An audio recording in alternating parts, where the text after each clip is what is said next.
Today I thought I'd make a video about three people with some very interesting similarities who are currently in the news in one form or another. And one of them is Derek Chauvin, who was recently stabbed in prison. That's a very interesting occurrence that I'm going to talk more about. And another is Harley Pasternak, who is currently allegedly stalking Kanye West in Dubai or wherever. And the third is Jason Mayhem Miller, who's a former MMA fighter and a general problem child who's now, they're all in their late 30s or 40s. They've been around for a while. They all have the same set of eyes. And the fourth person I'll add on to that is practically Stahl or whatever, the Fora poster, who is also, I think, in this category if you look at his eyes and general demeanor. And no disrespect to Prack. Prack is a stone cold guy. I think he would kill me without blinking an eye, and make no personal bones about it, because it wouldn't be personal to me.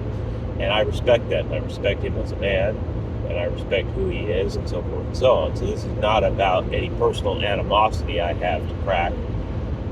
He is just who he is, and I am just who I am, and I totally understand his dispassionate nature and respect to him for it.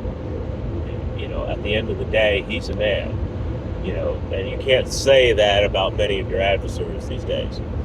So I was going to talk about these guys and how they're all alike. It's very interesting to observe. Take Derek Chauvin and Harley Pasternak. They've both been in the news to some extent. Look how much they look alike. Look at them. And look at their names. They're manufactured names. They're not real names. Derek Chauvin, as in chauvinist pig, as in cop pig.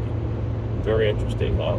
And then we look back at the connotations behind the name Chauvin, like Michel Chauvin from the play, who is a rabid nationalist Bonapartist, and the name somehow gets altered or over time, where feminists decide to use it to describe an extreme male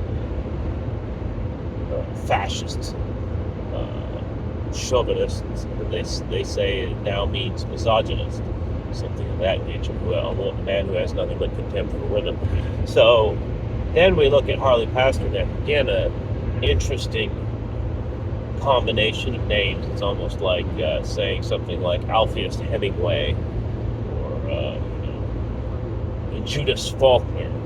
It's a very interesting combination of names. And the same, you think of the novelist Boris Pasternak, the Russian novelist who wrote Dr. Zhivago. And these guys are very much the same. So this guy was supposedly Kanye West's handler or controller. And you can tell that Pasternak, had a very difficult life, and was one of these guys. You look back even further, you go to Jeff Gannon. You throw Jeff Gannon in there. If you look at Jeff Gannon, these guys were used from a very early age, and were used not just sexually, but they were basically born and bred to be a certain type of individual present in this world today. They may be clones. They'll soon be supplanted by AI, so you're going to see more of them in the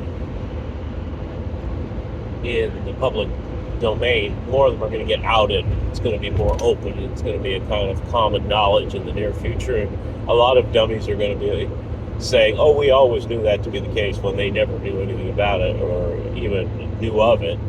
And we refer to Linda McLeod's book when she wrote under the pseudonym Roman McClay. He wrote a book called Sanction. He talks about embodied AI, and that's going to be the next big trend. It's probably already here, obviously, but when you have embodied AI, you don't need these clones or these individuals whom you create and raised from small children, and you rape them and you mold them into whatever you need, and you use them in the public eye, and they're useful for various purposes. So if you look at these guys, you can tell they were raped from a very early age and they were used. And it's very interesting that you look at these guys, they all have the same physique. Harley Pasternak, he's a personal fitness trainer, and personal fitness trainer to the stars, and he has a certain physique about him, a certain demeanor,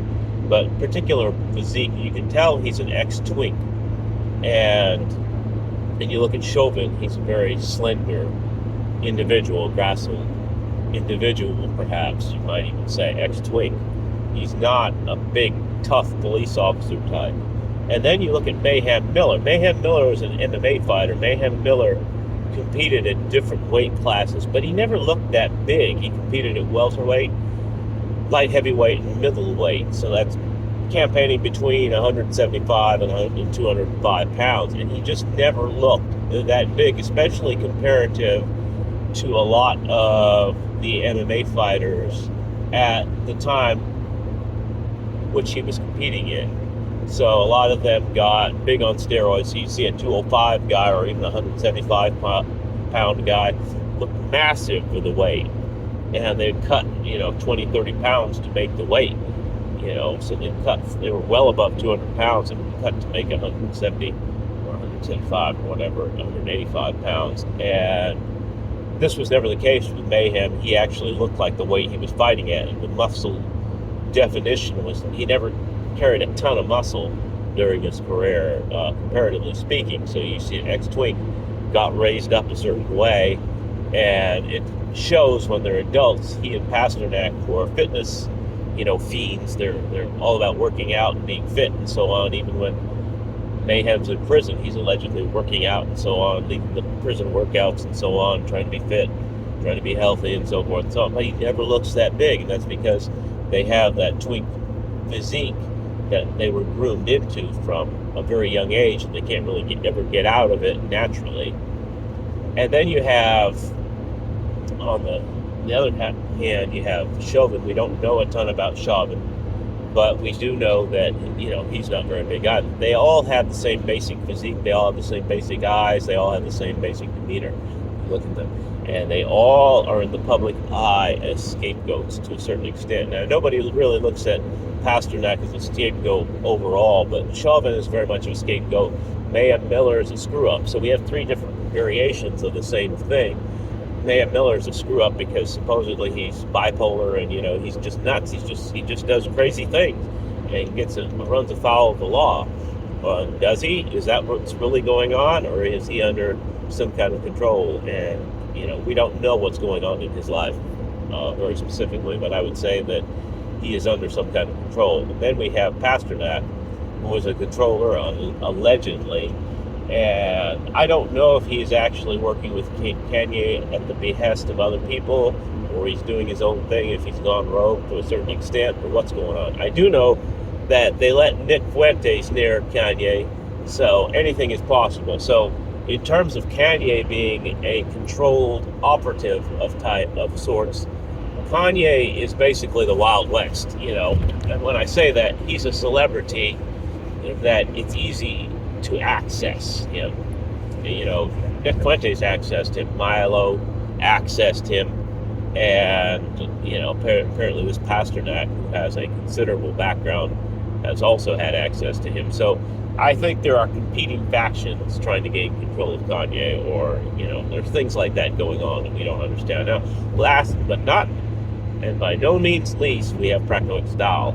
And one thing about Prak is Prak has tried to, I think he's undergone the same things that these other individuals have, but Prak has tried to compensate more fully for that, and I think he's succeeded to a certain extent, but at the cost of, he's blown up massively. So he started out as a twink, rockabilly, which is really lean, hair slicked back. It's a look, it's an image, and that's what he was when he was young, 20 plus years ago, and now he's basically gotten enormously fat, which is a sign of masculinity in the Northwest or North Midwest or what have you. It's a sign of masculinity that you're enormously fat and in a masculine way, and it definitely hides his former twink, willowy physique, and it's his way of compensating for what he underwent. Now, the reason they all underwent this is part of training. It's just like the Marine Corps does with very basic recruits. So if you're working with higher level individuals, you have to break them and you have to treat them like, sexual objects and so forth and so on, and basically rape them incessantly. It develops all kinds of bonds. The act of sodomy is very, very meaningful in terms of the way it alters the mind, I believe. And it has long-term repercussions, very long-term repercussions. Whether you're engaging in any kind of sodomy, it has severe repercussions. A lot of people don't understand this. But it's also a training tool, it's just like any other, it's like the injections and the inoculations, and I think a lot of these guys are used to test out vaccinations well in advance, see how the vaccinations work. And being as their DNA, their very beings, belongs to people, it's patented and registered and controlled, they are basically slaves, and as such they're made to be used their whole life. So they're going to be replaced by embodied AI, but right now their DNA being patented means they're owned by the powers that be, whatever that may be, and they can be used however is necessary. So people ask, well, what about Prack? Well, Prack is a full-time internet poster, and he has been very instrumental in certain internet forums that have been more influential than one might have supposed they would be, and have seen figures on them be very instrumental in events over the past 20 years. And I'm not just talking about Thomas 777 and the Bronze Age pervert. There have been a lot, or that other guy who probably faked his own death. A lot of these guys, the forums really encapsulated the smartest guys. So when I was posting on forums years ago, I thought, Liberty Forum and all these old forums, they're full of idiots. There's probably a whole nother level of forums up there wherein the really smart people hang out and discuss things in a very highbrow manner. Turns out that was not the case. This was the epitome of forum posting, and Nick was the greatest poster of all time. And, Nick hates me, so saying that, it's whatever. I'm just saying that turns out, when Nick did destroy anarcho-capitalism once and for all on Liberty Forum in 2005, 2006.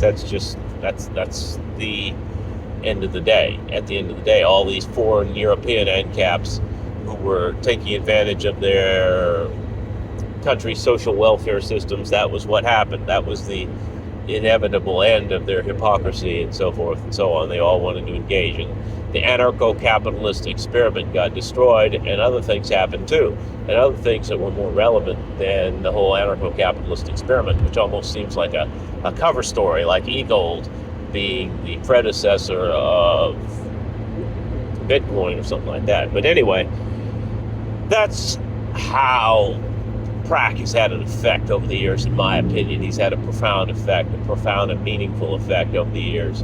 And I thought it was very interesting that this would have occurred over the years and been so very important, to say the least. And that's just Prack. So we can talk about how Chauvin was set up in the whole George Floyd case. You took two semi-important people.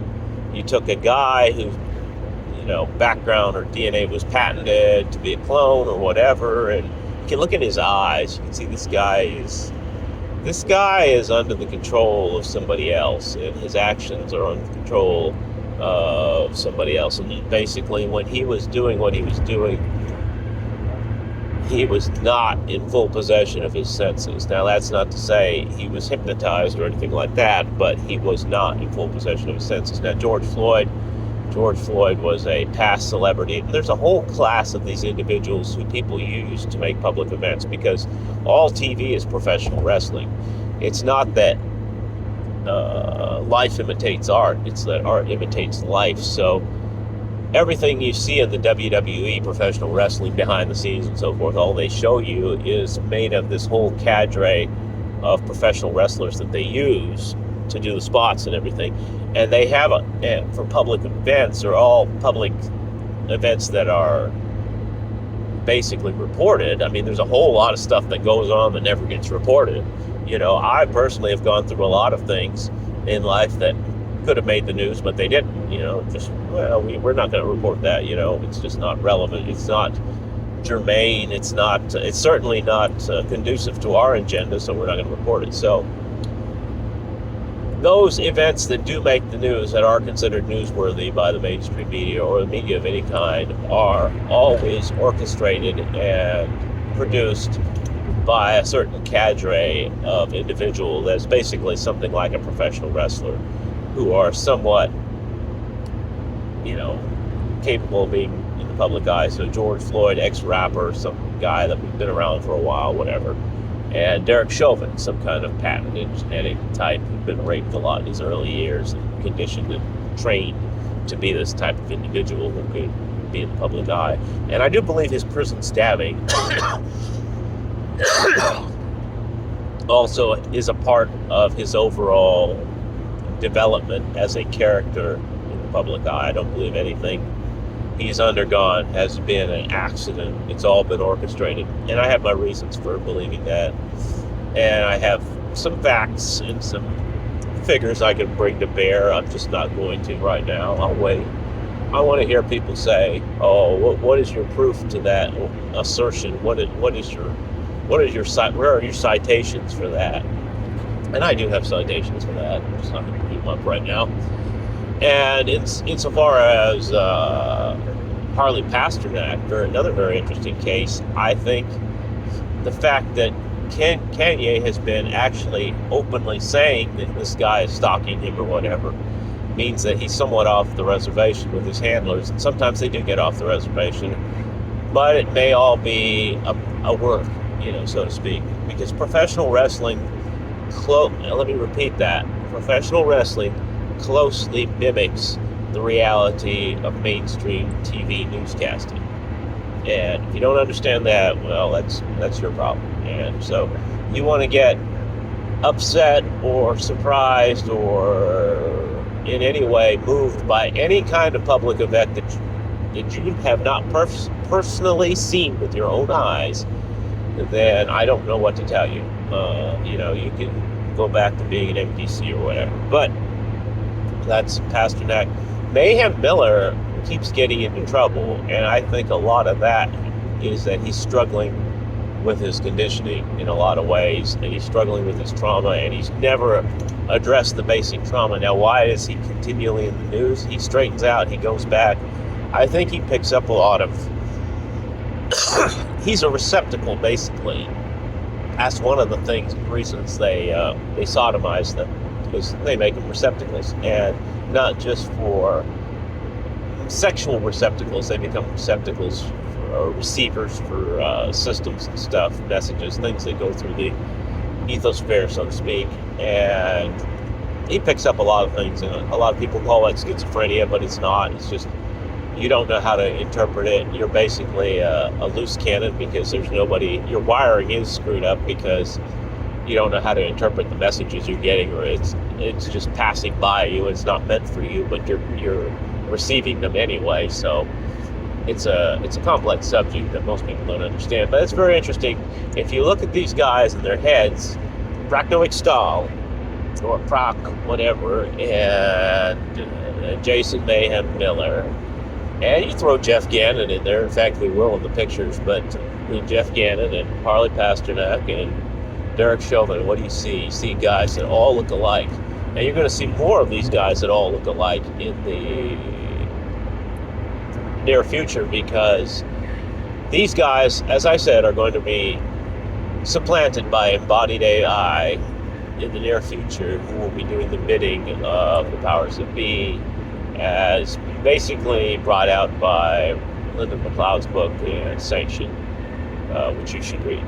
So this has been a infomercial, and if you want more infomercials of this nature, this high level content, this very high level content, you need to donate to me, and you need to donate generously and gently too.